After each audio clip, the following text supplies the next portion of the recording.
So it's like that. So let start. ನಾನು P P T share ಮಾಡಿ ನಿಮಗೆ ಒಂಥರ ಟೀಚ್ ಮಾಡೋದಕ್ಕಿಂತ ಮುಂಚೆ ವಾಂಟೆಡ್ ಟು ನೋ ನಿಮಗೆ ಪ್ರಭಾಷಣಂ ಬಗ್ಗೆ ಏನು ಗೊತ್ತಿದೆ ಅಂತ. ಸೊ ಯಾರು ಶೇರ್ ಮಾಡ್ಬೋದಾ ನಿಮ್ಗೆ ಏನು ಗೊತ್ತಿದೆ ಅಂತ?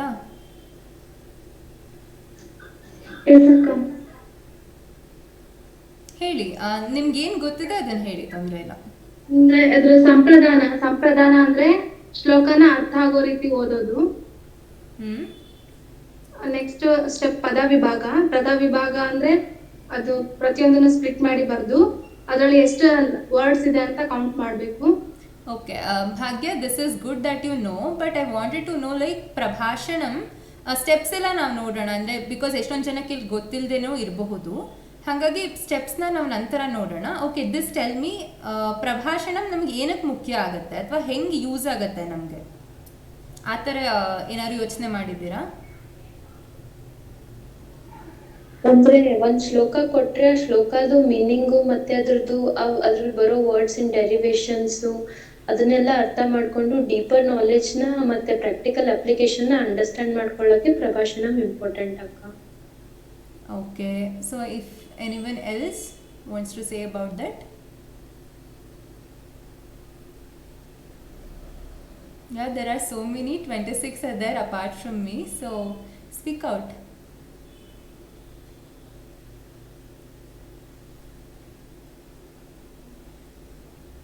Yeah, I see many names here. I don't want to pick one out and just tell. It is not like class, but ನೀವೇ ಹೇಳಬೇಕು, ನಿಮ್ಗೆ ಏನು ಗೊತ್ತಿದೆ ಅದ್ರ ಬಗ್ಗೆ ಹೇಳಿ, ಅಥವಾ ನಿಮ್ಮ ಕಾಲೇಜಲ್ಲಿ ಏನಾದ್ರು ಅದ್ರ ಬಗ್ಗೆ ಆಗಿದ್ರೆ ಅದನ್ನು ಶೇರ್ ಮಾಡಿ. Then we will go to proper what is steps ಏನು ಅದರದ್ದು ಅನ್ನೋದನ್ನ ಆಮೇಲೆ ತಿಳ್ಕೊಳ್ಳೋಣ. ಇನ್ಯಾರು ಹೇಳ್ತೀರಾ? Same the shloka with its meaning so that we get a better understanding of the shloka. Okay. Then let me start. I'll share my PPT now.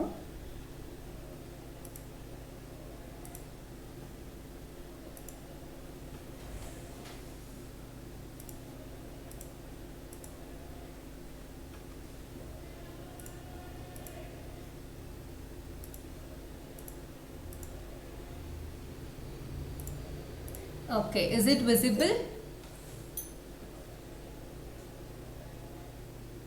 It's visible. Yeah, okay. Let's start with the prayer. Ragadirogan satatanushaktan sheshakaya prasritan sheshan autsukya moharatidan jaghana yo purva vaidyaya namostu tasmai. For this journey, I wish you all the best. So this is what we say in Sanskrita for happy journey. Shivaha te panthanaha. So that means anyone who is going through this journey, we wish them a happy ending or a happy journey. So let's start with this journey of learning Ayurveda shlokas through the method of Prabhashanam. So there are three main contents of this presentation. That first one is the valuable journey of learning Sanskrit and introduction, and then next one is the creative info, and third one would be assessment of your learning at the end of this presentation. So what you got through this presentation would be dealt at the last. So what is it? Why does Sanskrit make a valuable journey? That is what we want to know at the first. Okay, so Sanskrit learning is a wonderful journey. We have been taught that Sanskrit is Deva Bhasha or Girvana Bharati, something and all like that. But why is it so is important, right? So why do we need Sanskrit, and why should we do all these process like doing learning shlokas and splitting them up and getting the meaning out of it and then go to the deeper meaning of it? Why is it all necessary in the first place? Will be our first question. Anyone who entered first year and then after listening to Vadiyar sir's class for these many months, so probably you would have got some idea about why should we do it.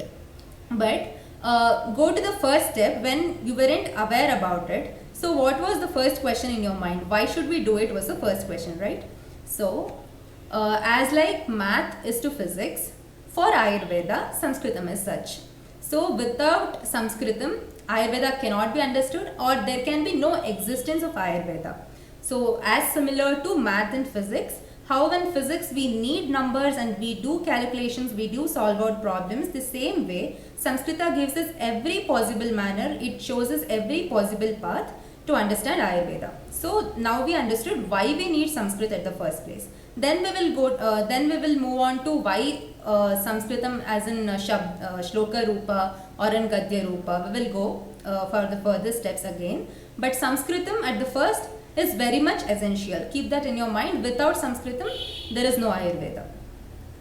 It doesn't mean like because the nature around us is all about Ayurveda, but it doesn't have anything in it called as Samskrita, right? But I'm saying here Sanskritam is the basis of Ayurveda. Why is it so? So we will learn about it. Okay, so a NASA scientist by name Rick Briggs had once said that Sanskrit is the only unambiguous language in existence. So for the communication we need a medium of communication. So media, what we found out, the humankind, what it found out was a language. So Sanskritam, okay, at this point of time I still use Sanskrit, and then I'll show you why it is Sanskritam and not just Sanskrit. So Sanskrit is the only unambiguous language in existence. You might be aware that even scientists say that apart from 0-1 language of the computer, it is only Sanskrit that can be used because it has the perfect grammar and it also has the perfect steps in it which can be decoded and encoded easily. So next,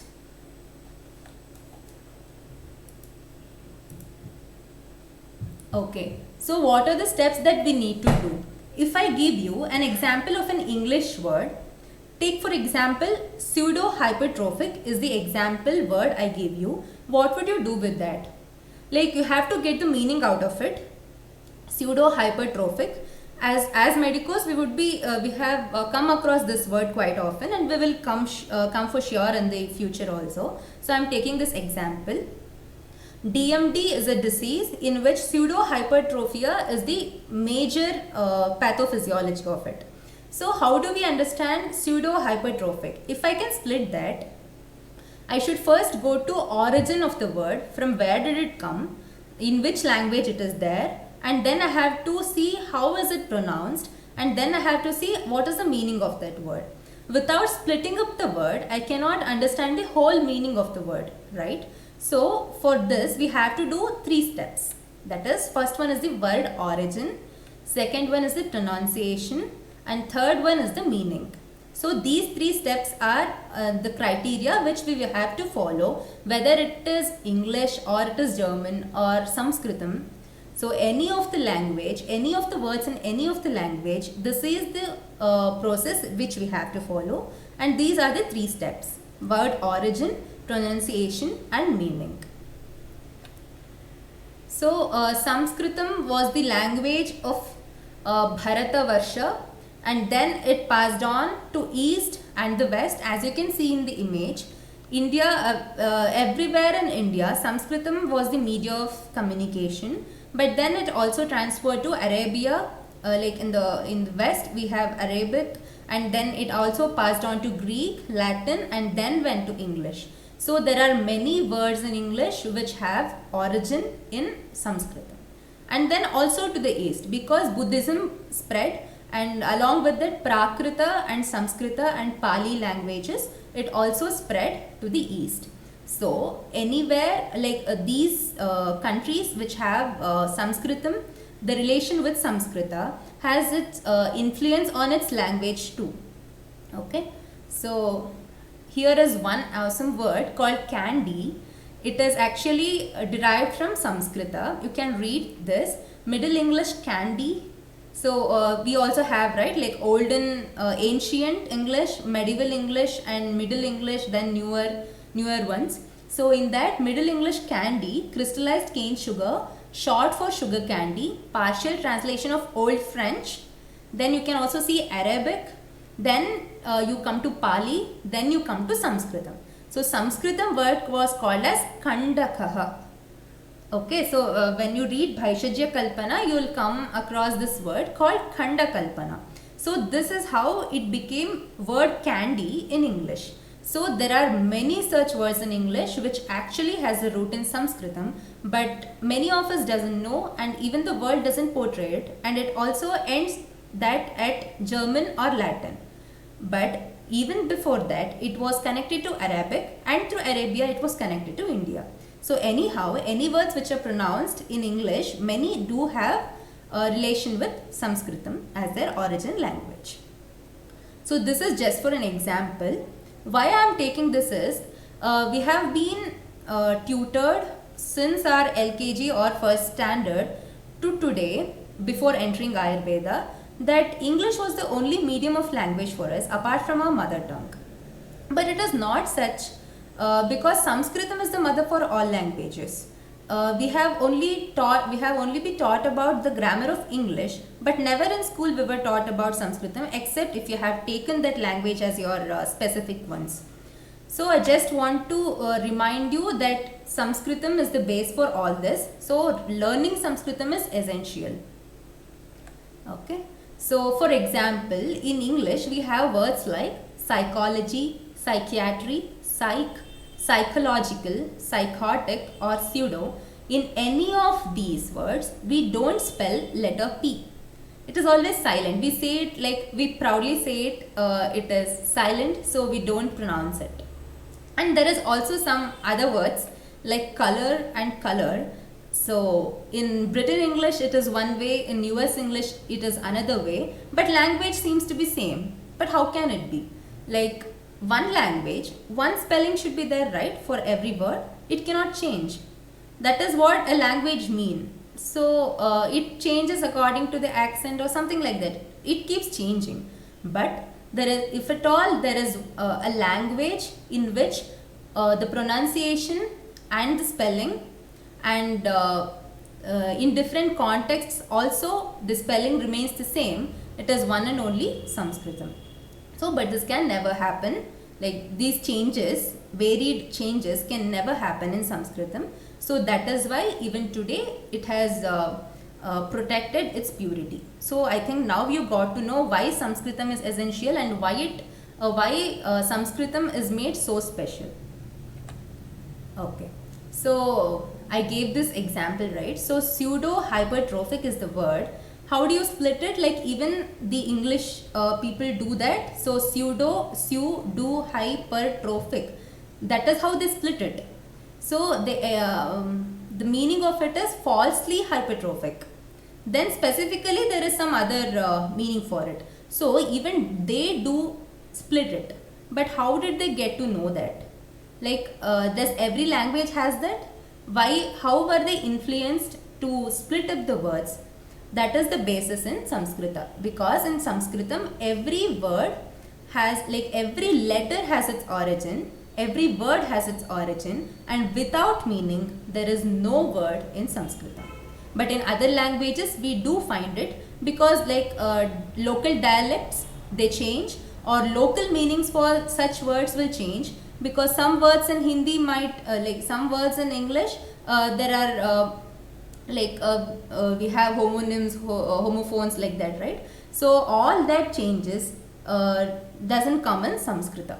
So that is why before reading any shloka or before understanding Ayurveda, it is always better, might be the best, to know how Sanskrit language works.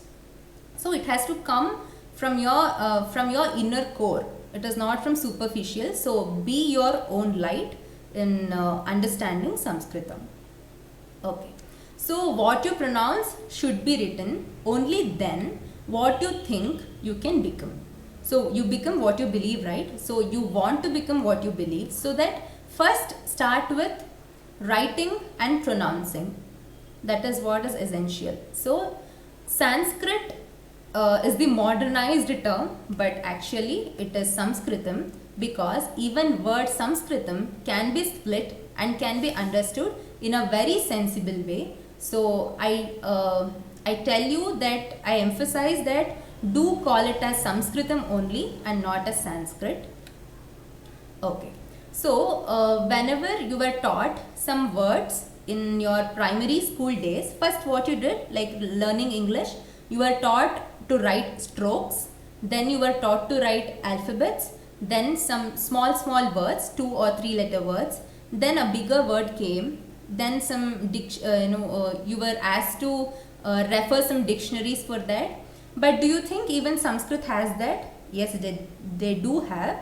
They are called as Nighantus. So whenever, this is actually the proper introduction to Prabhashanam, now what I am giving you. So do make a note of all these, because when you are reading a shloka or when you want to split up the shloka and understand, these are the 6 tools which you need. So there are 3 Nighantus in that, like Amara Kosha, the first one, then Shabda Kalpadruma, Vachaspatyam, Dhatu Rupamula, Kridanta Rupadarshika, and Ayurveda dictionary as such.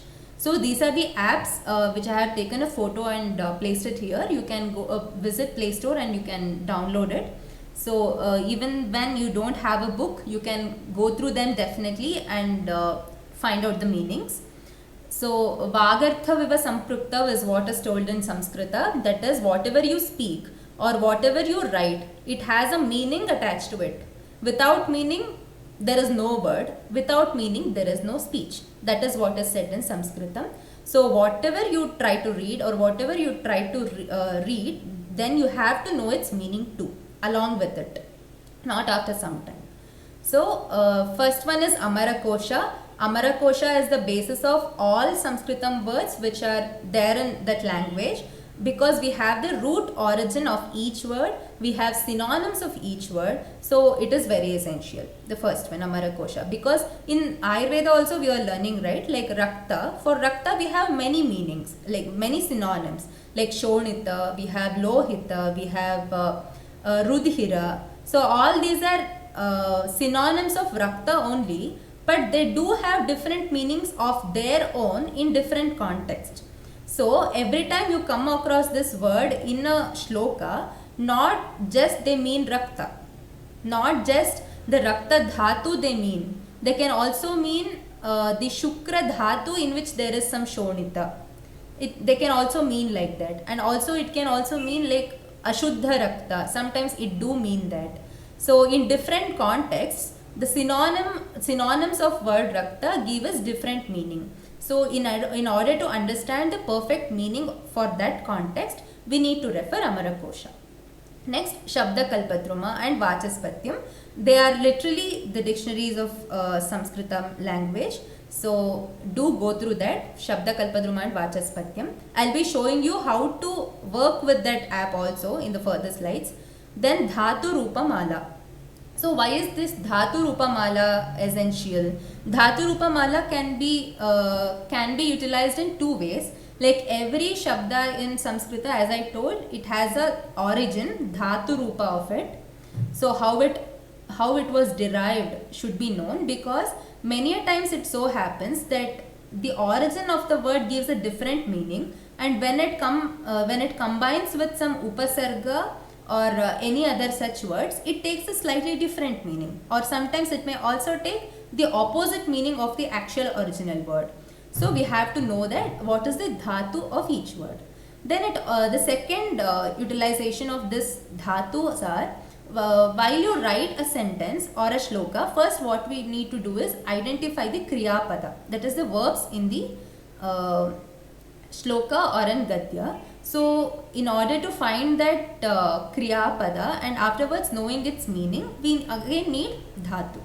So that's why this Dhatu Rupa Mala app is also very essential for you. Do download it. Then Krudanta Rupa Darshika. So one side we have Shabdas like Rama, Shala, Vayuhu, Pittam, Kapham, Pangum. So all these are words of Shabda. They are called as Shabda. Then another set is there called as verbs. That is Kriya Pada. Even between this, there is some word, there are some words which can be utilized as Kriyapada. So they are called as Kridanta. They act like verbs, but they are not actually verbs. They are called as Kridanta. So Kridanta Rupa Darshika gives different forms of those Kridanta. Like as you have read about Rama Shabda, for example, Rama Shabda can be split in 21 vibhaktis, right? You read about Rama Shabda in 21 vibhaktis. In the same way, Kriyapada and Kridanta have 9 forms. Like they have Prathama Purusha, Ekavachana, Dvivachana, Bahuvachana. As like in Madhyama Purusha and also Uttama Purusha. So totally they form 9 forms of one word. So Krudanta Rupa Darshika is also important while reading or doing Prabhashanam work. So this is also one app which is essential for you. And then other one is the Ayurveda dictionary. I don't say this Ayurveda dictionary has all those words that are mentioned in Ayurveda, but they do have a good collection. So whatever you type, it gives a meaning. Like whatever the word it is in Ayurveda, you type there, it gives the meaning. So it is also a user friendly app. So it's a must. Before, if you don't have books of these, do download the apps right now. Like after this presentation, not just now. Okay. Okay, so how to go through Amara Kosha? If you have already downloaded, probably you have seen this. So let me introduce to each of these apps so that it would be easy for you to work with when you are doing Prabhashanam and any other shlokas also. So first picture, it has, like you can see here, right, to her, there are letters, and whichever you place, that related words would come. So you will find in that whichever word you want. So after going through one word, so here I have selected word Samskrita. Okay. So second picture has how the Amara Kosha dictionary is. So it gives like Samskritam, Kli. Kli means Napumsakalinga. Okay. So Kli, wherever Kli comes, you have to understand it is Napumsakalinga. So it is split like this: Sam plus Kri plus Taha.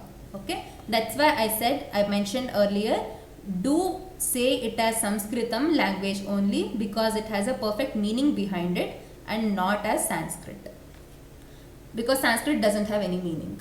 Then Lakshano Petam, these are all the explanations regarding that. And in the last, you also get 2 authors who have given English meaning of each of the words that you find in Amara Kosha.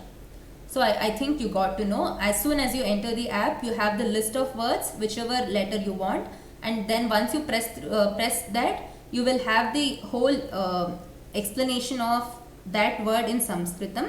I know that initially it takes a lot of time and it takes a lot of effort to understand Sanskritam language, the explanation in Sanskritam language, but it is also friendly because it has English meaning with it. So go through the English meanings first initially, then you can read Sanskritam also. It would become easy as time passes. So next one is Shabda Kalpadruma and Vachaspatyam. It is almost the same. One is in green color, the other one is orange or yellowish. That is the only difference. So it is as same like as Amara Kosha. It has list of the letters and the words, and the middle picture you have, right? So in that it gives separately, like what is the Shabda, then what is the Linga, which is it, and then the Sandarbha. In what are all situations it is explained. So here also I have taken example of Samskrita. Here there is Medini Tika, Rajaharitaki Tika, Rajavamsha Tika. There are many such dictionaries. Only Shabda Kalpadruma and Vachaspatyam are the not only dictionaries of Sanskritam. There are many such dictionaries, of which the whole text might not be available today, but some references of those dictionaries are there in SKD, that is Shabda Kalpadruma. And Vachaspatyam also works the same way. So finding the root word of every Shabda which you come across, I think now you got it, how to find it, what is the linga of it, and what is the meaning of it. So to ease the process, to make easy your work, there is some app called Ayurveda Dictionary, in which you have two search options. One is like search by Roman name and search by Roman letter. That is, you have like this. If you go by Roman name, you have to type the letters, and then it gives the meaning. Like one word is abhojana. So for that, English translation is loss of appetite.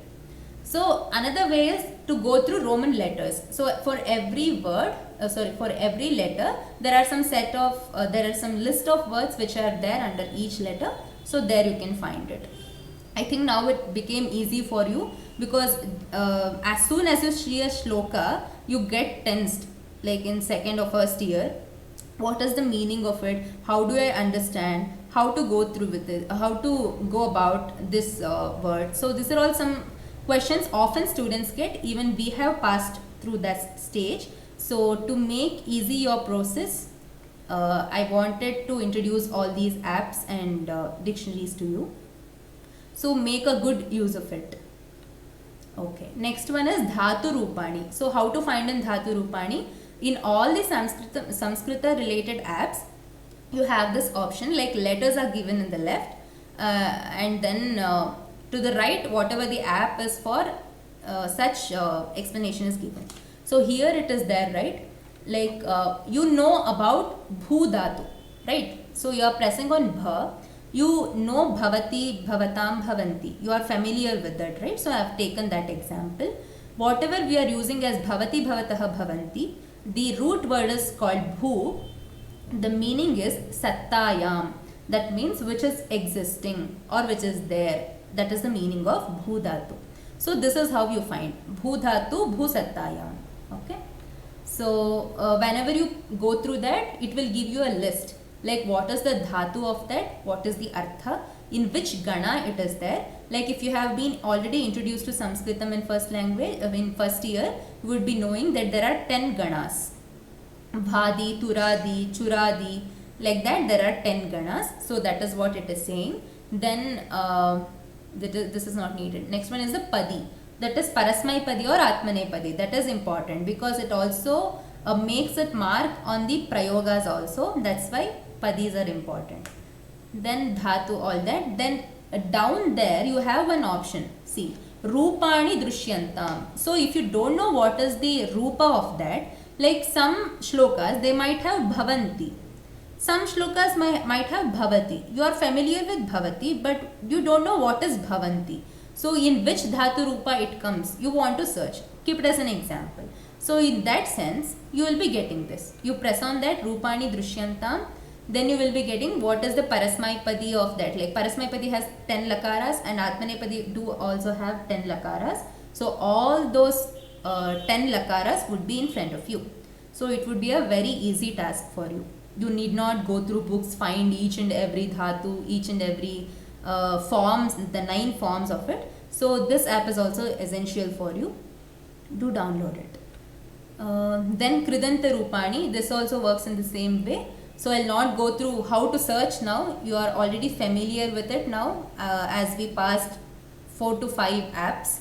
So this is how it goes when it goes inside. So it gives the dhatu.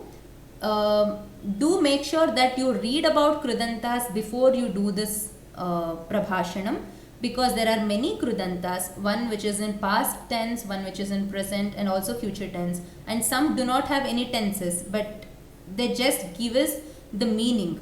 Like Aniyar Pratyaya is there, that doesn't give us any tense, but it does say that you have to do this, you must do this. So in that meaning we get that Pratyaya, but it is also a Krudanta. So make sure before using all these apps, you have a basic introduction about what is Kriyapada, what is Kridanta, what is Shabda and all. As you have already read in first year, I am quite confident that you know about all these, but just it is that you want to get familiarized with all these apps. So your task would be easy. Then key to clarity on a subject is a methodical understanding. So when you get a shloka, you cannot understand the meaning then and there itself, because we are not pros, right? So we need some experience, we need to do some Herculean task at the first, and then only as time passes we can pick up our speed, and then we can have clarity. Because the same shloka, when I read in first year and when I'm reading in fourth year, it not at all gives me the same meaning. Because in first year it gave me a 2 sentence explanation. Now if you can give me any shloka, I would be writing at least half a page of explanation. So it changes like that. You can also do it. I'm very sure if you put in little effort, you can also do it. So to get a clarity on that subject, like any shloka that you are given, you have to do a methodical understanding. Without method and logic you place, you cannot understand any subject abruptly or without any process. Okay, so input, retain, output, that should be your mantra. Like, so input should be proper to retain it and get the output, right? So that is why now we will go to Prabhashanam. Okay, so I congratulate all of you to have taken this task of Prabhashanam. So you are doing a great job. So it was my duty to introduce you to this steps of Prabhashanam. So I am going to do it now. So stepwise learning. The first is Pada Vibhaga. There are 8 steps in Prabhashanam at first. So keep it in mind, and I'll repeat this. Then and there you put a note or just get into your mind, absorb into your mind. So first one is Pada Vibhaga. Next, first one is Sampradana, as to say, but after that Sampradana is the common one. Even if you don't do Prabhashanam also, you have to do Sampradanam. Sampradanam is whatever is given in front of you, you have to read it carefully and you have to pronounce it properly. Okay. So in Sanskritam, Alpa Prana and Mahaprana, it makes a great change. So let me give the example of my name only. My name is Anagha. So if I write it as Mahaprana Gha, it means Lakshmi, or one who doesn't one who doesn't have the risk of doing sins. Like, she's always protected. It kind of that it gives that kind of a meaning. But you write Anaga, the small ga, it means a donkey.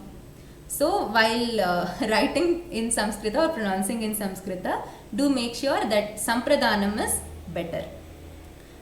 Pada Vibhaga is the first step. Then Artha Anvaya, that is, you would be writing whatever given in Samskrita Shabda, you would be splitting it and writing it the meaning as and how it appears in Sanskritam only. Then or else you can translate it to your particular regional languages too.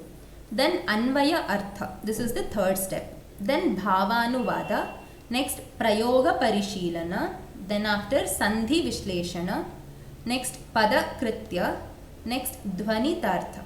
So these are all, these are the 8 steps which we follow further in Prabhashanam. So I repeat, first one is Sampradanam. You can repeat after me, like even keeping your mic mute, if you can repeat after me. So first one is Sampradana, common for every shloka or any gadya. Next Pada Vibhaga, Artha Anvaya, Anvayartha, Bhavanuvada, Prayoga Parishilana, Sandhi Vishleshana, Pada Kritya and Dhvanitartha. Okay, so whatever the task we are actually doing, right, like Visheshana, Visheshya and all, for that we would be doing until Bhavanuvada. So Anvaya, Artha and Bhavanuvada, they togetherly contain this process, Visheshana and Visheshya. Okay, so now let's go. Do you need a break? Do you have any doubts until this? Like going further, it would be you need to focus a little more. So if you have doubt in the things what I did previously, you can surely ask me now. I'll pause for a second if you want, if you have any doubts. Let me give a break for your thoughts for 2 minutes. So do you have any doubts?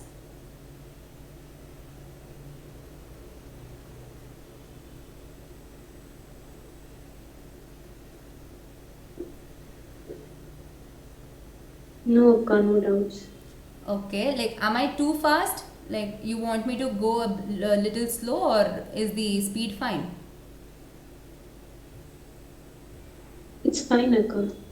Okay, can I proceed further then? If you have any Yeah. doubts, you can ask me at the last too. Okay, I'll proceed then.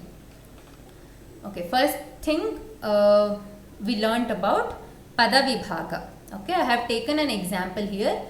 I'm sure you have all read this shloka. It is the second shloka of the first chapter of Ashtanga Hridaya. So, Ayuh Kamaya Manena Dharmartha Sukha Sadhanam Ayurvedopadesheshu Vidheyah Paramadaraha. Okay, so I'm going to split this now. So, here is the Pada Vibhaga of it. Ayuhu Kamaya Manena धर्मार्थसुखसाधनम् आयुर्वेदोपदेशेषु विधेयः परमादरः. You might have some confusion why I'm keeping Kamayamanena and Ayurvedopadesheshu as a single word, because you might be thinking it does have some sandhi. Let me clarify that in further slides. Okay, just for now keep the confusion as such. Okay. Ayuhu Kamayamanena Dharmartha Sukhathatanam Ayurvedopadesheshu Videyaha and Paramadaraha. Not all shlokas which you come across would be of this kind, because in this I did not split any words apart from what is there actually in the shloka. But it is not such an all the shlokas you get. You do get sandhis, some which are simple, some might be complex, but you have to deal with it anyhow. But in this particular shloka there are 6 padas. Okay. Next one is Artha Anvaya. I have typed just in Kannada because I got to know that many of you write in Kannada only and not any other language. Some might prefer Hindi or English. I'll explain in English too, but I'm sorry I cannot explain in Hindi. Okay, Ayuhu. This is how we do it, because in Shabda, okay, can anyone of you explain, I have put up this slide, rasa of word Pratipadika rasa, the Shabda is rasaha. Can anyone of you tell me the Kannada version of these vibhaktis? It would be easy for me to teach the next steps, if you can tell me now. Can you? Yeah, please go ahead. ಪ್ರಥಮ ವಿಭಕ್ತಿ ರಸಃ, ಕನ್ನಡದಲ್ಲಿ ರಸವು. ದ್ವಿತೀಯ ವಚನ ರಸೌ, ರಸವೆರಡು. ರಸಃ, ರಸಗಳು. ದ್ವಿತೀಯ ವಿಭಕ್ತಿ ರಸಂ, ರಸವನ್ನು. ರಸೌ, ರಸವೆರಡನ್ನು. ರಸಾನ್, ರಸಗಳನ್ನು. ತೃತೀಯ ವಿಭಕ್ತಿ ರಸೇನ, ರಸಗಳಿಂದ. ರಸಾಭ್ಯಾಂ, ರಸವೆರಡರಿಂದ. ರಸೈಹಿ, ರಸಗಳಿಂದ. ಚತುರ್ಥಿ ವಿಭಕ್ತಿ ರಸಾಯ, ರಸಕ್ಕೆ. ರಸಾಭ್ಯಾಂ, ರಸವೆರಡಕ್ಕೆ. ರಸೇಭ್ಯಃ, ರಸಗಳಿಗೆ. ಪಂಚಮಿ ವಿಭಕ್ತಿ ರಸಾತ್, ರಸದ ದೆಸೆಯಿಂದ. ರಸಾಭ್ಯಾಂ, ರಸವೆರಡರ ದೆಸೆಯಿಂದ. ರಸೇಭ್ಯಃ, ರಸಗಳ ದೆಸೆಯಿಂದ. ಷಷ್ಠಿ ವಿಭಕ್ತಿ ರಸಸ್ಯ, ರಸದ. ರಸಯೋಃ, ರಸವೆರಡರ. ರಸಾನಾಂ, ರಸಗಳ. ಸಪ್ತಮಿ ವಿಭಕ್ತಿ ರಸೆ, ರಸದಲ್ಲಿ. ರಸಯೋಃ, ರಸವೆರಡರಲ್ಲಿ. ರಸೇಷು, ರಸಗಳಲ್ಲಿ. ಸಂಬೋಧನಾ ಪ್ರಥಮ ವಿಭಕ್ತಿ ಹೇ ರಸ, ಈ ರಸ. ರಸೌ, ಈ ರಸವೆರಡು. ರಸಃ, ಈ ರಸಗಳು. Okay. Can you tell me your name, like who spoke now? Deepti. Okay. Good Deepti, that you did a good job. Like rasaha, if you know this to write in your regional language, to translate into your regional language, your task would be half done. So it is very much essential that you get familiarized with all the vibhaktis and how to write it in your language, because the mother tongue, what you have already a slight perfect with, it would be easy for you to move further. So do this task before you start Prabhashanam 2. This is also second task. One is downloading all those apps, getting to know how those app works and what are all the bases in which those are done, because what is Kridanta, what is Shabda, and those are all the first step. Second step is to understand anything that is given in Sanskritam in your own language. So you have to do that, because she did a good job, like rasaha, rasavu, rasau, rasagaleradu.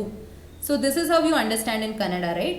If I tell a sentence in Kannada, you would be understanding it in an instant, just like that. But if I tell the same sentence which gives the same meaning in Kannada, in English, in Sanskritam, you will not be understanding it that instantly. So to pick up the speed, you have to do this exercise. Okay. So how I got this Kannada words written, it is because of what she did now.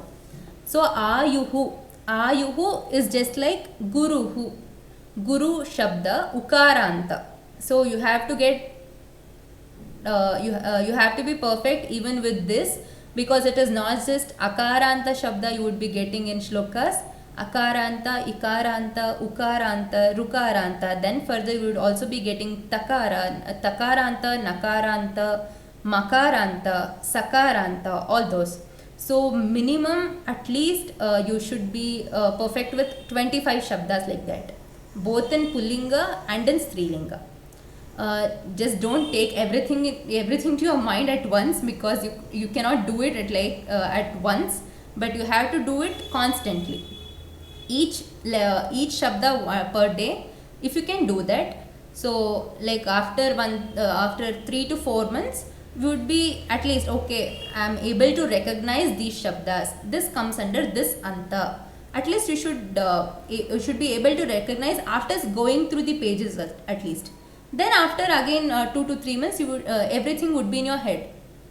Okay, so you need not refer the pages and then go through. Okay, this is how I have done it.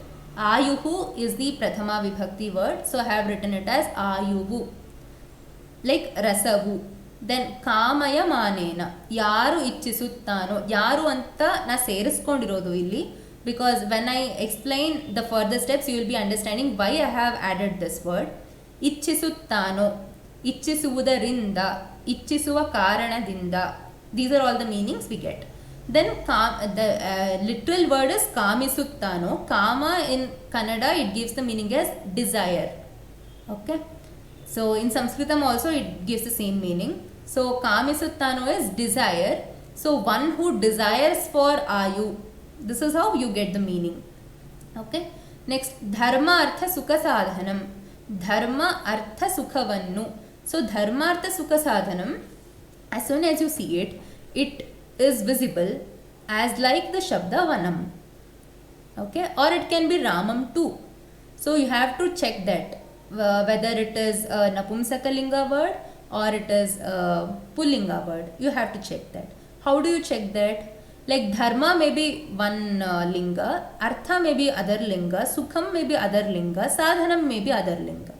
But in Samskrita, there is also a dictum written to it. Whatever the final word is there, like sadhana is the last word, right? So whatever linga it carries, the same linga would be carried by the whole word. Okay, so sadhanam is in napumsakalinga, so the whole word dharmartha sukha sadhanam would be in napumsakalinga.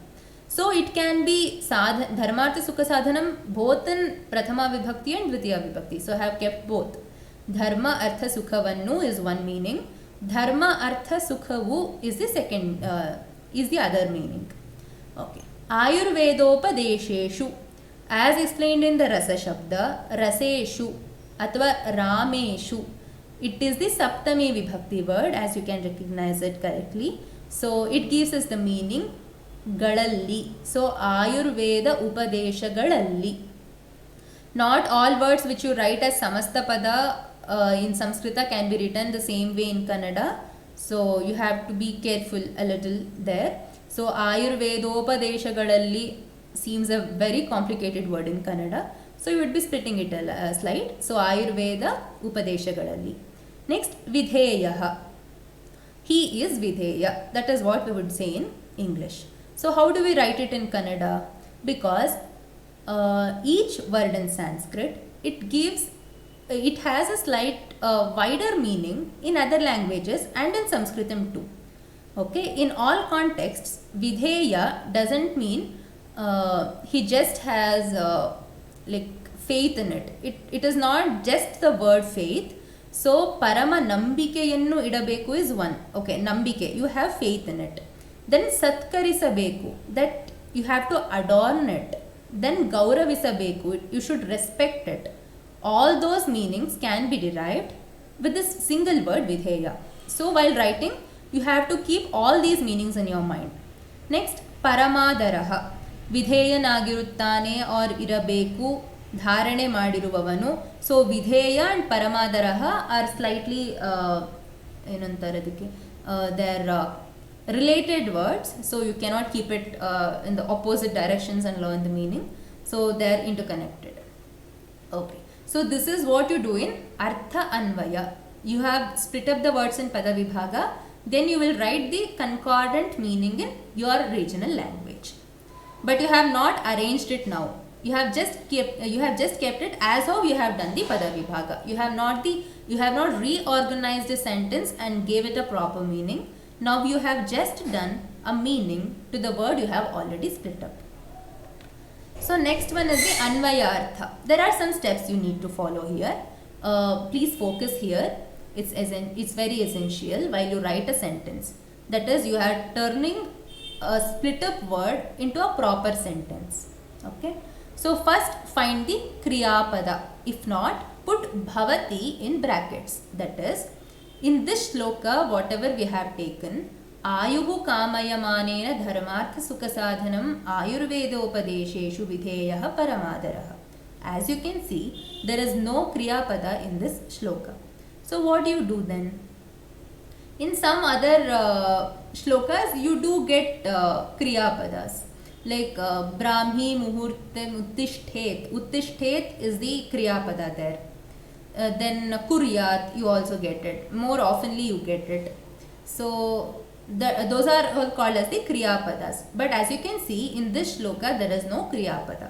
So what you would do while writing it, like when you are trying to write it in a sentence, what you have to do, you have to put bhavati in brackets. So that is, on safer side, you are keeping one friend for yourself. So bhavati would be your friend. So put it in brackets at the end of the sentence, like where you want to put a full stop, right? So just before the full stop, you will be writing bhavati in brackets. Next, ask questions based on the kriya pada. So you have chosen a kriya pada. Actually, you don't have the right to choose the kriya pada, but as and when it is not mentioned in the shloka, then you can write the kriya pada. So always it is bhavati only. Other than that, no other kriya pada is taken as such. So bhavati, you'll be asking questions to bhavati. So you have a friend called bhavati now. So you'll be asking questions to it, like who is she, who is he, then what he or she is doing, from where did he come, then in association of which subject they are doing a work, what is the work they are tending to do. These are all the questions you will be asking your friend bhavati. So answer questions of each vibhakti. When you question, you need to derive an answer for it, right? So while you ask these questions, a magic happens. What is that magic? You would be getting answer in each vibhakti. That is what the magic is. Okay, you would be writing it as bhavati at the last. For example, if you take okay, I'll take a word called I'll take a sentence. Dasharatha Maharaja Dasharatha Tritayuge Asit. This is the sentence I'll take. Okay, can anyone of you tell me what is the meaning of that?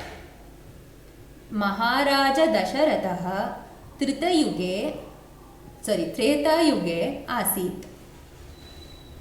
It's a very simple sentence. Yeah, tell me. ತ್ರೇತಾಯುಗದಲ್ಲಿ ಇದ್ದನು.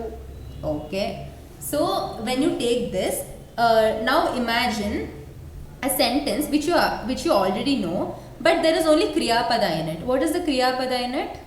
In the sentence I told?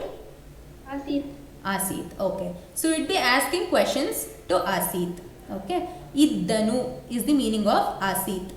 Okay na? So what the questions you would be asking? Who was there would be your first question. So what is the answer you derive for it in that sentence? Dasharatha. Maharaja, we will take it in next step. What only one word tell me only one word. Who was there? Okay, so Dasharatha Asit. You got this? Did you understand what I am trying to do? I got a kriya pada Asit. I am asking questions for Asit. So what is the first question I asked? Who lived? That is my question. So answer what we got is Dasharatha Asit.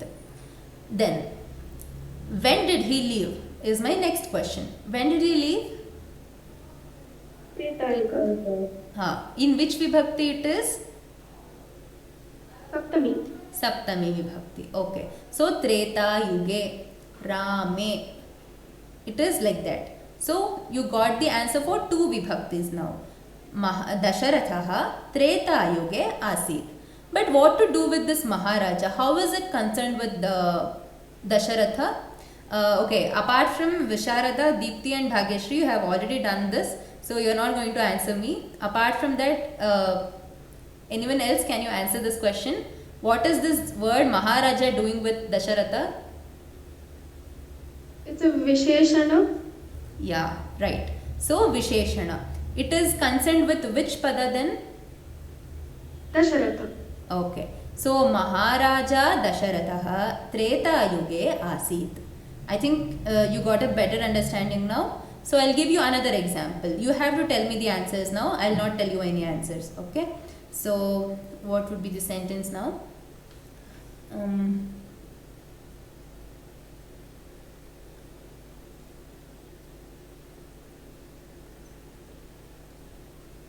Okay. Rama Rameshena Saha Shalam Gachati. Can anyone explain me now?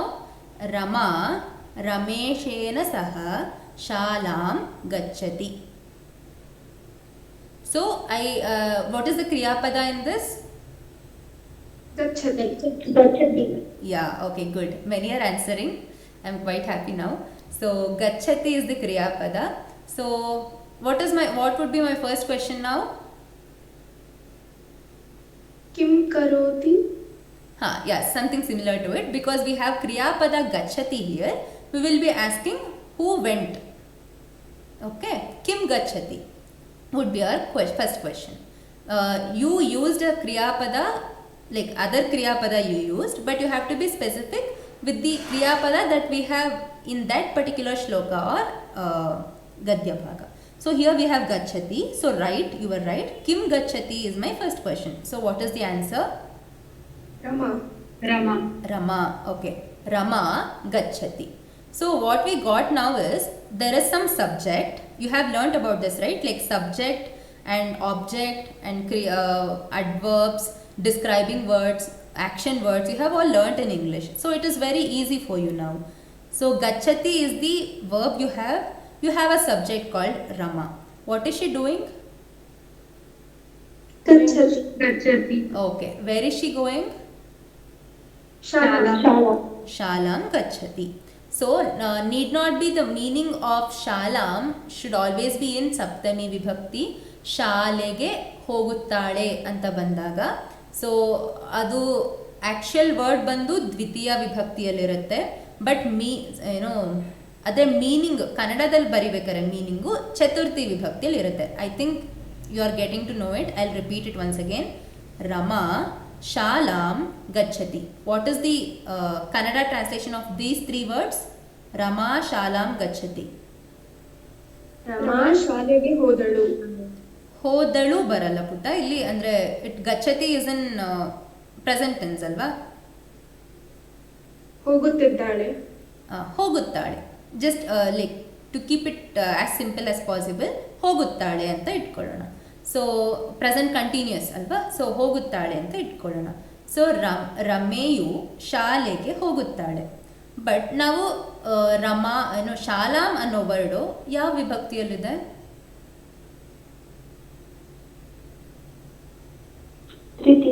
ದ್ವಿತೀಯ. But we are saying the meaning in Kannada in ಚತುರ್ಥಿ ವಿಭಕ್ತಿ ಅಲ್ವಾ?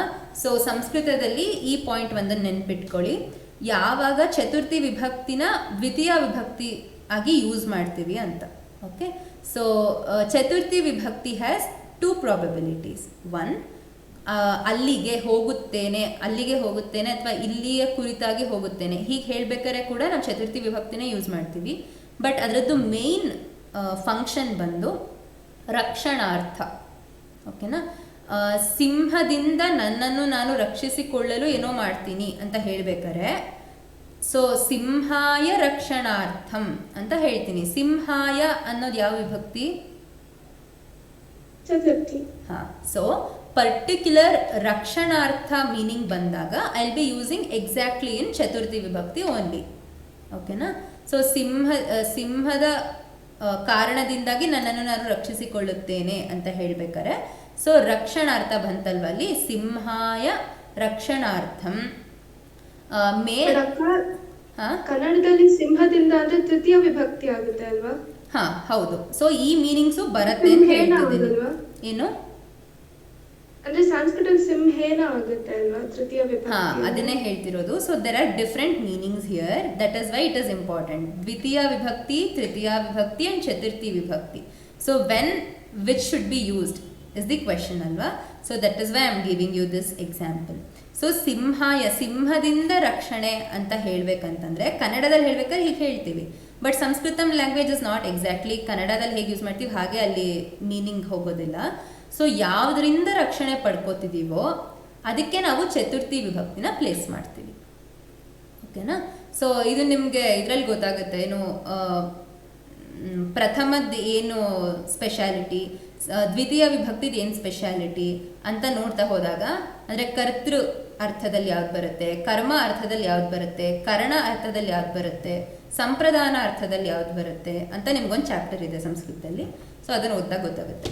ಓಕೆನಾ? So ಕನ್ನಡದಲ್ಲಿ meaning ಹೇಳಬೇಕಾದ್ರೆ ತೃತೀಯ ವಿಭಕ್ತಿಯಲ್ಲೇ ಹೇಳ್ತಿರಬಹುದು. But ಸಂಸ್ಕೃತದಲ್ಲಿ ಯಾರಿಂದ ನಾವು ರಕ್ಷಣೆ ಪಡ್ಕೋಬೇಕಿರುತ್ತೋ ಅವರಿಗೆ ಚತುರ್ಥಿ ವಿಭಕ್ತಿ ಕೊಡ್ತೀವಿ. ಓಕೆನಾ? ನನ್ನನ್ನು ಅವರಿಂದ ರಕ್ಷಿಸಬೇಕು ಅಂತ ಕನ್ನಡದಲ್ಲಿ ಹೇಳ್ತೀವಿ. ಬಟ್ ಸಂಸ್ಕೃತದಲ್ಲಿ ಬರಿಬೇಕಾದ್ರೆ ಅದನ್ನು ಯಾರಿಂದ ರಕ್ಷಣೆ ಪಡ್ಕೋಬೇಕೋ ಅವ್ರಿಗೆ ಚತುರ್ಥಿ ವಿಭಕ್ತಿಯನ್ನು ಕೊಡ್ತೀವಿ. ಸೊ ಚತುರ್ಥಿ ವಿಭಕ್ತಿ ಈ ರೀತಿಯೂ ಆ್ಯಕ್ಟ್ ಆಗುತ್ತೆ. ಸೊ ಇನ್ನೊಂದು, ಕನ್ನಡದಲ್ಲಿ ನಮಗೆ ಶಾಲೆಯನ್ನು ಹೋಗುತ್ತಾಳೆ ಅಂದರೆ ಏನೂ ಅರ್ಥ ಇಲ್ಲ. ಬಟ್ ಸಂಸ್ಕೃತದಲ್ಲಿ ಹೇಳಬೇಕಾದ್ರೆ ಕಾಮನ್ ಆಗಿ ನಾವು ಯೂಸ್ ಮಾಡೋದು ದ್ವಿತೀಯ ವಿಭಕ್ತಿನೇ. ಓಕೆನಾ? ಈ ಮೀನಿಂಗ್ ಏನಕ್ಕೆ ಬರಬೇಕು ಅನ್ನೋದಕ್ಕೆ ಹೇಳ್ತಿದ್ದೀನಿ. ಎಲ್ಲ ಶ್ಲೋಕದಲ್ಲೂ ಶಾಲಾಮ್ ಅಂತ ಅಂದರೆ ಯಾವುದೋ ಒಂದು ಶ್ಲೋಕದಲ್ಲಿ ಶಾಲಾಮ್ ಅಂತ ಬಂದಿದೆ ಅಂದ ತಕ್ಷಣ ನಾವು ರಮೆಯು ಶಾಲೆಯನ್ನು ಹೋಗುತ್ತಾಳೆ ಅಂತ ಕನ್ನಡದಲ್ಲಿ ಬರೆಯೋದಕ್ಕಾಗೋದಿಲ್ಲ. There we have to take ಚತುರ್ಥಿ ವಿಭಕ್ತಿ ಮೀನಿಂಗ್ ಆಫ್ ಇಟ್. ಓಕೆನಾ? So this keep this in mind. Okay, next ಹೀಗೆ ಕ್ವಶನ್ಸ್ ಕೇಳ್ತಾ ಹೋದಾಗ ನಿಮಗೆ ಫಸ್ಟ್ ಸೆಂಟೆನ್ಸ್ ಏನಿತ್ತು ನಮ್ಮದು, ಮಹಾರಾಜ ದಶರಥಃ ತ್ರೇತಾಯುಗೆ ಆಸೀತ್, ಇದು ಕ್ಲಿಯರ್ ಆಯ್ತು ಎಲ್ಲರಿಗೂ. ಬಟ್ ನೆಕ್ಸ್ಟ್ ಒನ್ ಒಂದಿದೆ, ರಮಾ ರಮೇಶೇಣ ಸಹ ಶಾಲಾಂ ಗಚ್ಚತಿ. ಸೊ ಇಲ್ಲಿ ತನಕ ನಮ್ಗೆ ಆನ್ಸರ್ ಬಂದಿದ್ದು ರಮಾ ಶಾಲಾಂ ಗಚ್ಚತಿ. ವಾಟ್ ಇಸ್ ದಿಸ್ ರಮೇಶೇಣ ಸಹ doing here? How is it related? Rameshena Saha is related to which Shabda here? Rama. Okay. Rama, she is not doing the work alone. She is doing it with someone. Okay.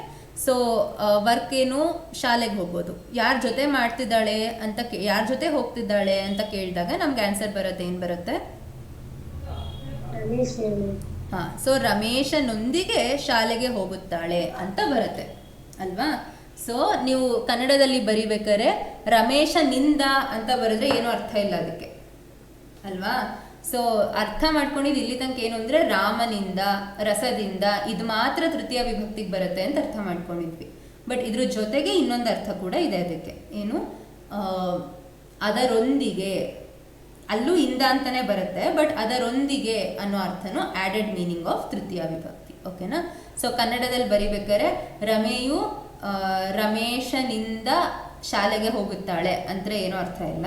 So ಸಹ ಅಂತ word ಬರುತ್ತಲ್ವ, ಅದರ ಜೊತೆಗೆ ಅಂತ ಅರ್ಥ ಬರುತ್ತೆ ಅವಾಗ. So Rama ರಮೇಶನೊಂದಿಗೆ ಅಥವಾ ರಮೇಶನ ಜೊತೆಗೆ ಶಾಲೆಗೆ ಹೋಗುತ್ತಾಳೆ ಅಂತ ಮೀನಿಂಗ್ ಬಂತು. ಸೊ ಇಲ್ಲಿ ನಾವು ಬರೀ ಗಚ್ಚತಿ ಅಂತ ಇಟ್ಕೊಂಡು ಅದಕ್ಕೆ ತೃತೀಯ ವಿಭಕ್ತಿ ಕ್ವಶನ್ ಕೇಳಿದ್ರೆ ಕೇನ ಸಹ ಅಂತ ನಾವು ಕ್ವಶನ್ ಕೇಳ್ತೀವಿ ಅಂತ ಇಟ್ಕೊಳ್ಳಿ. ಸೊ ಕೇನ ಸಹ ರಮಾ ಶಾಲಾಂ ಗಚ್ಚತಿ?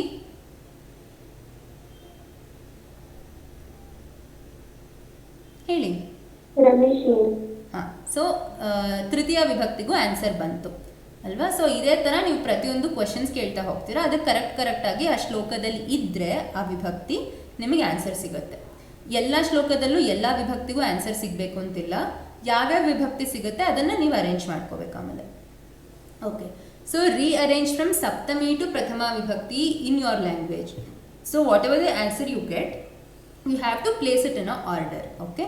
So in all the shlokas you do Prabhashanam, you keep this in mind that you have to place all those words from Saptami to Prathama Vibhakti. Like you would be writing Kriya Pada at the end, right? Just before the Kriya Pada, Prathama Vibhakti word should be there. In the other end, Saptami Vibhakti word should be there. Okay. So now first one example helidvalla, Maharaja Dasharatha Treta Yuge Asit anta. It gives a meaning, but as per if you are very specific about grammar, then you have to write it as Treta Yuge the Maharaja Dasharatha Asit. That is how you have to write it. Then write the same in Sanskrita. So whatever you have written in Kannada or in your regional language, you rearrange it, because rearranging in your own language is very easy task for you, right? So you would be writing the meaning of each word differently first, and then you would be rearranging those words in your own language. Then you would be writing the whatever the words in Kannada, you would be writing it in Sanskrita. So then complete the sentence writing the Kriya Pada at end. So how we would be doing this? So whatever example we took, we can write it like this. How do we write it? Dharma Artha Sukhavu Ayuvu. Because they both can be written in, they both are in the same Vibhakti, right? So we are placing it together. Dharma Artha Sukhavu. Dharma Artha Sukha Sadhanavu. Allon word miss agide, sorry. Dharma Artha Sukha Sadhanavu Ayuvu anta first one part of sentence ಆಗುತ್ತೆ. Second one, ಯಾರು ಧರ್ಮ ಅರ್ಥ ಸುಖವನ್ನು ಇಚ್ಛಿಸುತ್ತಾನೋ ಅವನು ಆಯುರ್ವೇದ ಉಪದೇಶಗಳಲ್ಲಿ ಪರಮ ನಂಬಿಕೆಯನ್ನು ಇಡಬೇಕು, ಸತ್ಕರಿಸಬೇಕು. ಇದೆಲ್ಲ ಮೀನಿಂಗ್ ಬರುತ್ತೆ. ಓಕೆ, ಯಾರು ಅನ್ನೋ ವರ್ಡ್ ಯಾಕೆ ಬಂತು ಇಲ್ಲಿ? ಇವಾಗ ಭವತಿ ಅಂತ ನಾವು ಕೊನೆಯಲ್ಲಿ ಇಟ್ಕೊಂಡಿದ್ದೀವಿ ಅಂತ ಇಟ್ಕೊಳ್ಳಿ. ಸೊ ಭವತಿ ಇದೆ, ಅಥವಾ ಏನೋ ಒಂದು ಮಾಡಬೇಕು ಅಂತ ಇಟ್ಕೊಳ್ಳಿ. ಸೊ ಯಾರು ಮಾಡಬೇಕು ಅಂತ ಫಸ್ಟ್ ಕ್ವಶನ್ ಬರುತ್ತಲ್ವಾ? ಯಾರು ಮಾಡಬೇಕು?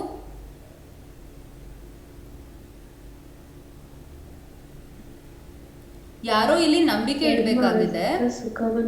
ಹಾ, ಕರೆಕ್ಟ್, ಹೇಳು. ಧರ್ಮ ಅರ್ಥ ಸುಖವನ್ನು ಯಾರು ಇಚ್ಛಿಸುತ್ತಾನೆ ಅವನು ಮಾಡಬೇಕು. ಹಾ, ರೈಟ್. ಸೊ ಯಾರು ಅಂತ ಕ್ವಶನಿಗೆ ಇಲ್ಲಿ ಡೈರೆಕ್ಟ್ ಆಗಿ ಆನ್ಸರ್ ಇಲ್ಲ.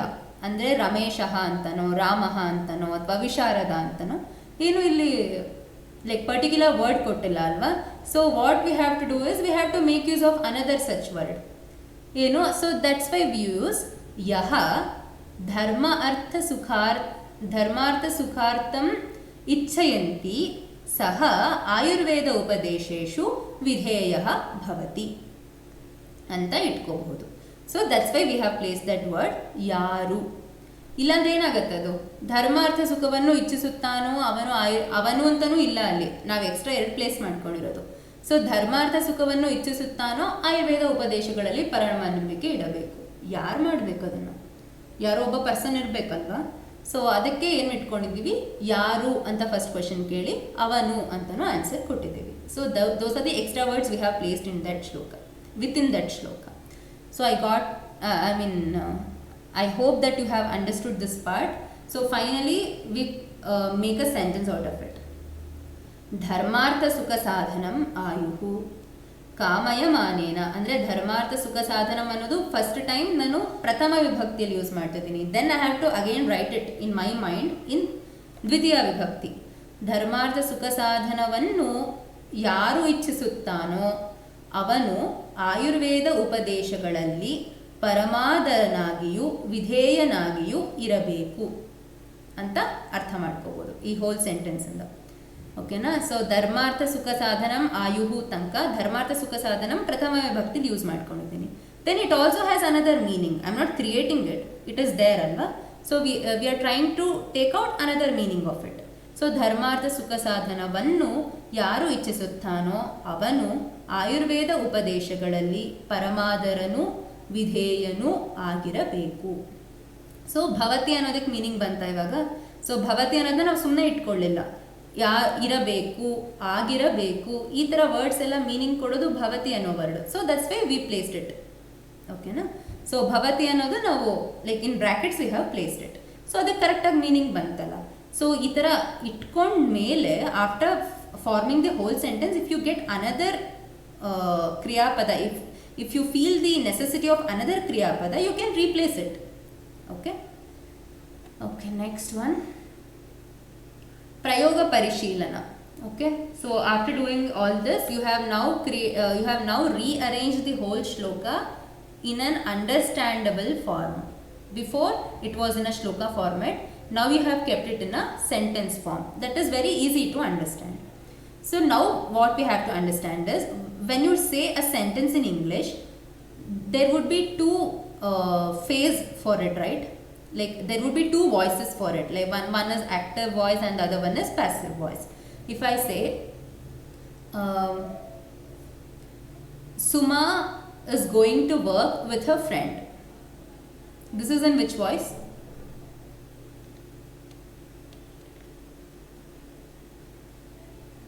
Active.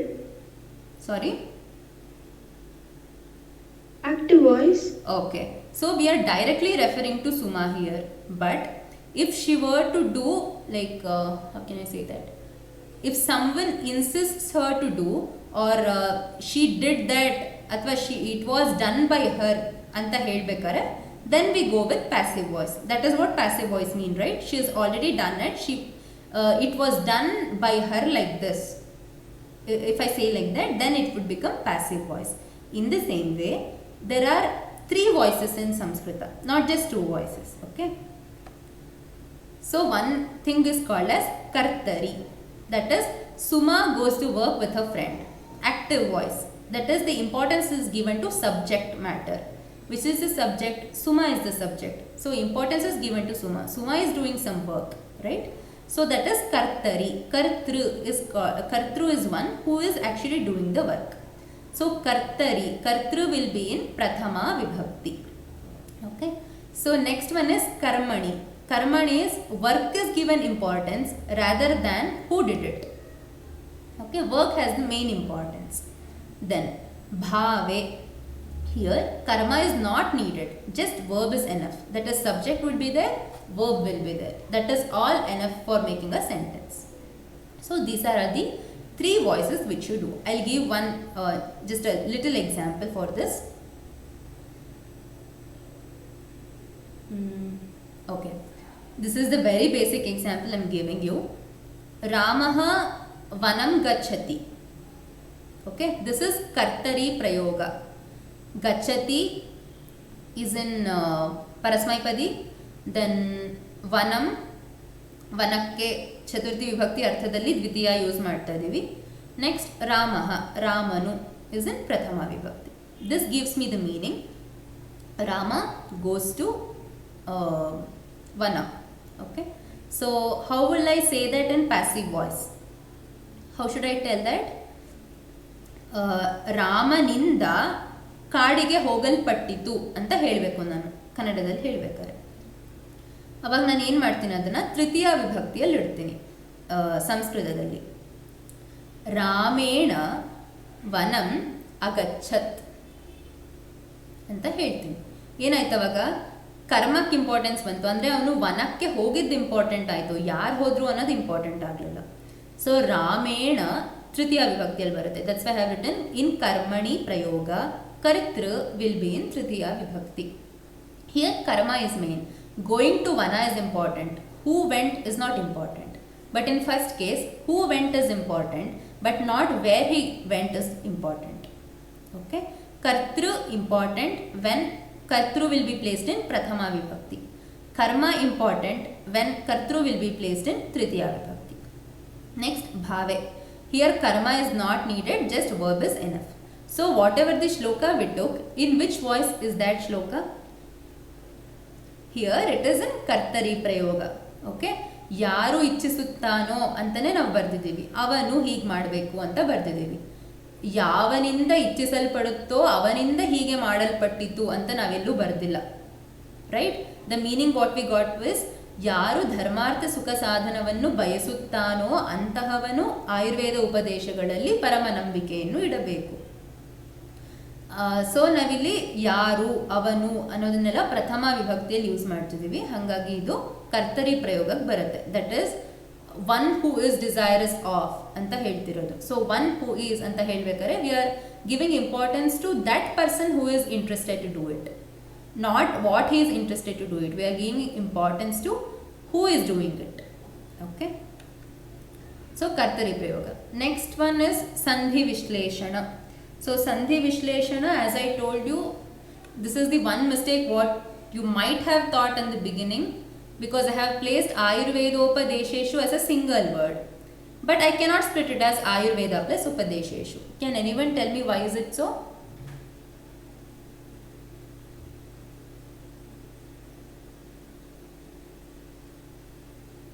You might have thought this is a guna sandhi, why sister is not doing it, right? So why we cannot do a sandhi here? Because it is Ayurveda is not a complete word. Okay, what should be the complete word? Ayurvedaha. Yeah, right. So very good. So what you need to catch hold, the point that is needed here is sandhi is between two words, two or more words which are a complete shabda. There is something called as pratipadika and shabda in Sanskrita. While saying the introduction of Ramaha shabda, you would be taught to say akaranta pullingaha Rama shabdaha. Okay, so there Rama doesn't have a visarga. That means it's a pratipadika. That is in its, you can say it as road galna helbekare we would be describing it as kacha road and pakka road, right? So Rama anodu kacha road tara. So it is in its basic form, Rama.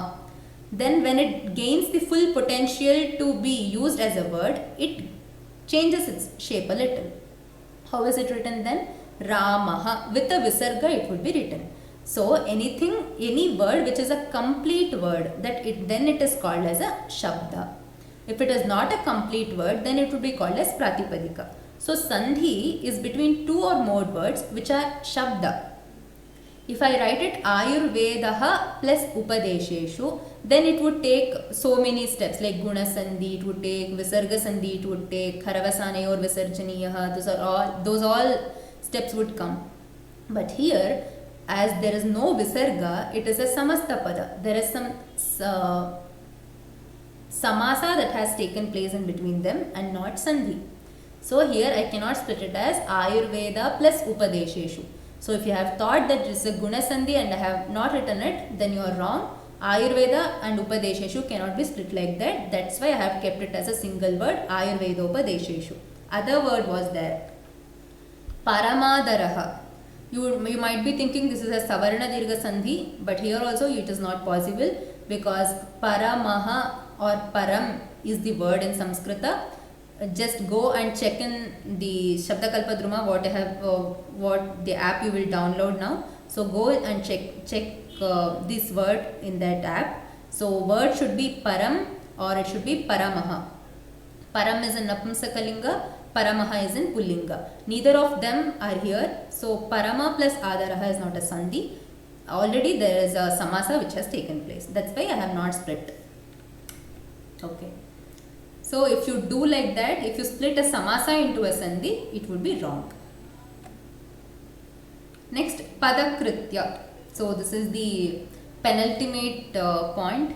So padakritya, what you will be doing is you have to write how that word came. Like if Sanskritam is the word, you will write how sam came, how skr came, how tam came. So you will be splitting that word and deriving the meaning. Like each letter you would be deriving the meaning. That is what we do in Padakritya. Okay. So here I have taken these lines from Shabdakalpadruma and Vachaspatyam. So for the word Vidheyaha, this is how it is split. Vidhatum Shakyaha, V plus Dha plus Acho plus Yat. Don't think much on this. Like initially you will not be able to understand what is it written. But as you are given the task, just make it a point that you write it from the dictionary. Okay, as in how you are getting familiar with the shabdas and the shlokas, then you will, these sentences will really make a sense to you. But as of now, it doesn't make any sense to you. You just have to write it. Okay. So kamyate asau karmani ghai. This is for kama. The word kama. Kamam is the word. So for that, the definition of that word would be kamyate asau karmani ghai. So this is how each shabda in Samskrita gets its derivation. Forever and always. So, random words are never, they never spout out in Samskrita. It is always with a proper meaning behind it, proper origin behind it, a word is derived in Samskrita. Okay. So, for now, just make it like an exercise, because you cannot fetch all those points in a short span of time. It will take some time to gather all those points. So for now, just find out whatever the shabda that is there, that is assigned for you as a shloka. Go to the dictionary, write this. Okay, this is in Padakritya. Next, the final one is Dhvanitartha. So after doing all these hazardous exercise, what is the final thing we are going to get from it? Okay, so connect the whole shloka, what you write in a sentence form should be connected. Each word to the whole shloka, each shloka to the context, each shloka to the adhyaya in which you are reading it, then the whole adhyaya to the sthana in which you are reading it, and sthana to tantra. So how should I describe the shloka which I have chosen here? Ayuhu kamayamanena. Ayuhu is the one word. How is it related to the whole shloka? Ayuhu kamayamanena dharmartha sukha sadhanam ayurvedaya padesheshu videya paramadaraha. So in this whole shloka, what is the importance of word ayu? This is the first point. Next, each shloka to the context. So ayuhu, related to ayu, I am speaking, like Vagbhata is speaking something. So in which context is he speaking? Where is he speaking? After which shloka is he speaking? This is called as context. Next, each shloka to adhyaya. So to the whole adhyaya of Dirghan Jivitiya adhyaya in Charaka or Ayush Kamiya adhyaya of Ashtanga Hridaya, the word ayu is very important. The shloka related to ayu is important. But how the shloka is related to adhyaya? Because the whole adhyaya speaks about longevity. So while getting to know how should we gain that longevity, first we have to know what is longevity, right? What makes us live long, right? So that is how it is related. Next, adhyaya to sthana. Adhyaya is the Ayush Kamiya adhyaya. It is given in sutra sthana of some text. So why is it given in sutra sthana only? Because first we have to know we should be healthy, or we should have a long life. Only then we can read how to make our lives long. Without knowing we have to live a long life, we cannot make it a long-lived life, right? So first we have to know we have to live a long life. That is why it is given in the first chapter of first sthana of some text. Which text is that? That is called as Tantra. So Sutra Sthana of Ashtanga Hridaya Tantra. There is some Tantra called as Ashtanga Hridaya, in which there is first Sthana called as Sutra Sthana, in which there is first Adhyaya called as Ayush Kamiya Adhyaya. In that there is second shloka called as Ayu Kamayamanena, etc. etc. In that there is a word called Ayu. So this is the whole process of Dhvanitartha. Probably it might be going beyond your thinking capacity as of now, but just go through these slides once again. I'll send you these, I'll share with you. So whenever you want to refer these slides, you can always go through. If you have any doubts, you can ask me. Okay. So these are all the 8 steps of Prabhashanam. I'll repeat it once again. First one is Pada Vibhaga. Next one is Artha Anvaya. Next Anvaya Artha. Next Bhavanuvada. After Bhavanuvada, it is which Prayoga you have to see. Then after the Prayoga, Sandhi Vishleshana. Next Pada Kritya. Next Dhvanitartha. So to get the Dhvanitartha, that is the deepest possible meaning of one shloka that you are given, or a list of shlokas that you are given, you are doing this whole process of 8 steps. Okay. So I think now you got to know why you are doing this, because that is how in Dhvanitartha we have said, right, like one shloka, one word in one shloka, it has a very deep connection to the whole tantra Ashtanga Hridaya. Okay, so not just in Ashtanga Hridaya, even in Charaka and Sushruta Samhita too. Each word given in Samhita has a connection to the whole Samhita. Okay, so that is why Prabhashanam is very much essential.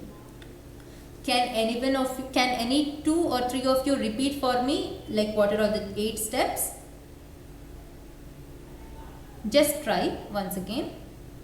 Sampradanam, Yes. Padavibhaga, Artha Anvaya, Anvaya Artha, Bhavanuvada, Prayoga Parishilinam, Sandhi Vishleshanam, Padakrityam and Dhvanitartha. Okay.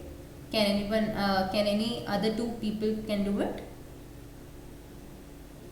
Sampradanam, Padavibhaga, Arthanvaya, Anvayartha, Bhavanuvada, Prayoga Parishilanam, Sandhi Vishleshana, Padakritya, Dhvanitartha.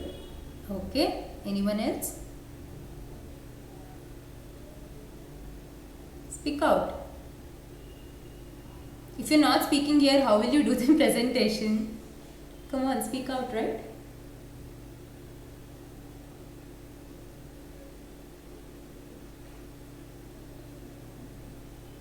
Prajesh is always busy hosting. I'll ask him today.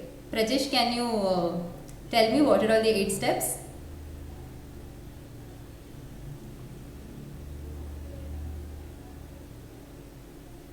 Are you there?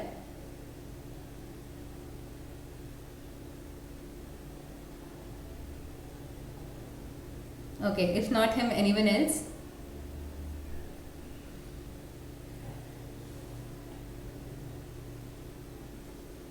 Sampradanam, Padavibhaga, Arthanvaya. You continue, dear, then Prajesh will also tell me. Okay. Arthanvaya, Anvayartha, Bhavanuvada, Prayoga Parishilana, Sandhi Vishleshana, Padakritya, Dhvanitartha. Okay. Yeah, Prajesh, go ahead. I am audible. Yeah, you are audible. Padavibhaga, Artha Anvaya, Anvaya Artha, Bhava Anuvada, Prayoga Parishilana, Sandhi Vishleshana, Padakritya and Yeah. Dhvanitartha. Yeah, very good. So all of you have focused, I think. So let me ask one question for each of you. Like, what is that? Now you have listed out all the 8 points, right? So now we will just refresh and say what is that. Okay, what are those 8 steps? Okay, then I'll only call out your names. It's better, I think. Okay, Aishwarya. Okay, can you tell me what is Sampradanam? I'm sorry, but I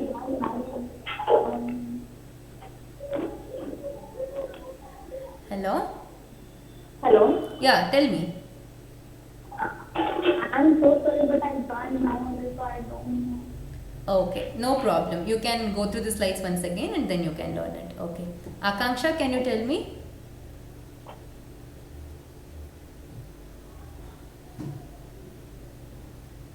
Hello, Akanksha, are you there?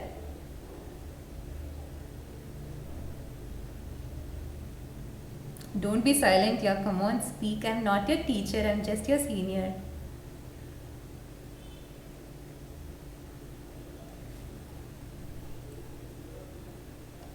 Yeah, tell me, what is Sampradanam?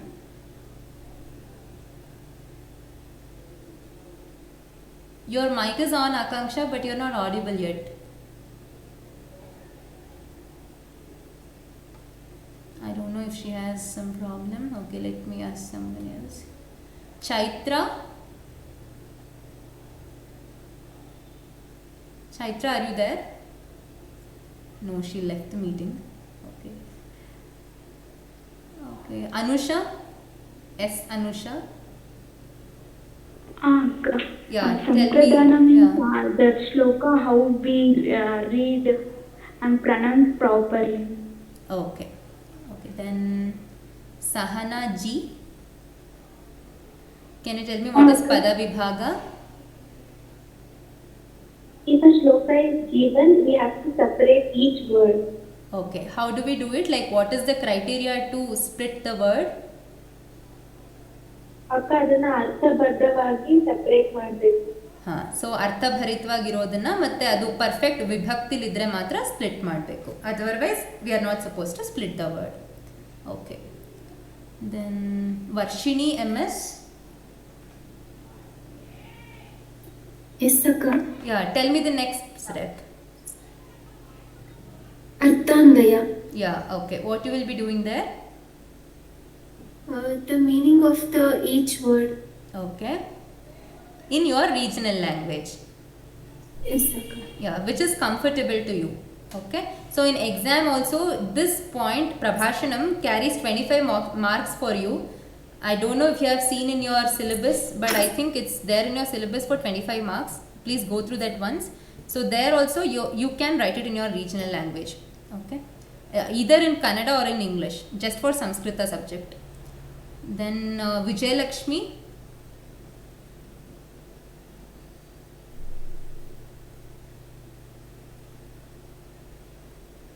Are you there?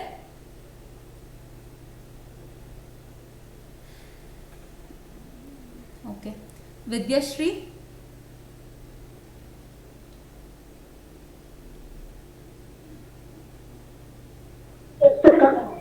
Tell me what is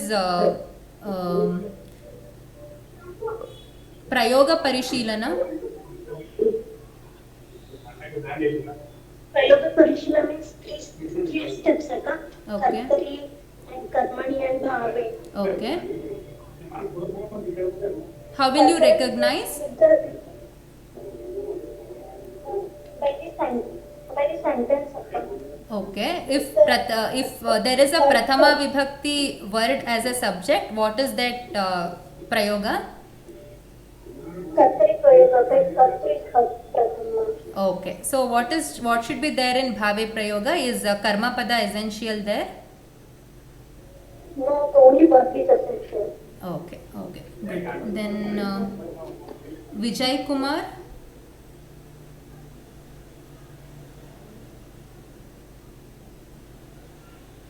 Are you there?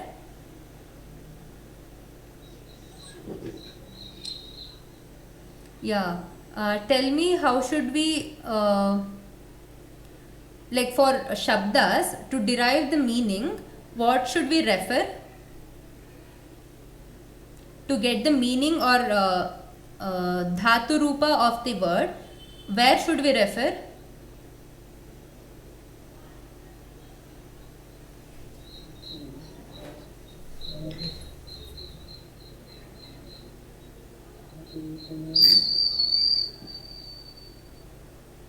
Your voice is too low, Vijay Kumar. Can you make it a little more audible? Okay. Yeah, tell me.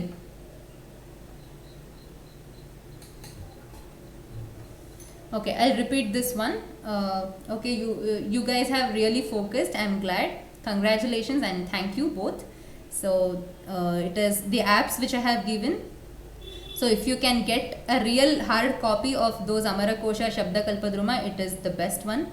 But if you cannot get that right now, you can go to the apps. As I have shown you the picture, I think it after the meeting ends, once the meeting ends, you can go and download it. So please refer each and every word when you are writing the shloka and doing all these prabhashanam steps. Okay. So finally, all the best to all of you. If you have any doubts, put it to Visharada or Bhagyashri or Deepthi, anyone. So they would be forwarding it to me. So we will discuss every week. Every week might not be possible, but have little work with my college hours too. So if you have any doubts, put it to them. They'll forward it to me, and I'll answer that. Okay. So together we can do much better. So do a group study and then decide how to go about your shloka. So I just want to thank you all. Dhanyavada. So Jalabindu Nipatena Kramashah Puryate Ghataha Sahetuhu Sarva Vidyanam Dharmasya cha Dhanasya cha. So a pot gets filled by water falling into it one drop at a time. It may take a lot of time, but it does get filled, such as the story of accumulation of knowledge too. So don't rush, take it easy, go through each step, give some give some time to each step, then only you can understand. Don't rush through the steps. I know time is little less for you, but still you have quite time, so you can do that definitely. Good karma by doing noble deeds and wealth. So all of these are very slow process. It accumulates through time, with time. So don't rush. All the best. Do well. Thank you for your patience hearing. Okay. Do you have any doubts?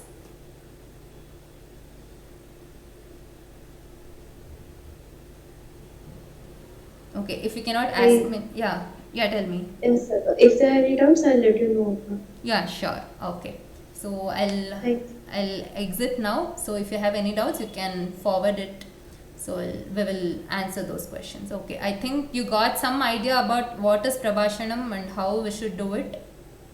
I think a pace might be a little fast because when I teach, I go a little fast. I don't know, it unconsciously comes. So okay. If you could have understood, it's well and better. Okay. Thank you. Thank you all.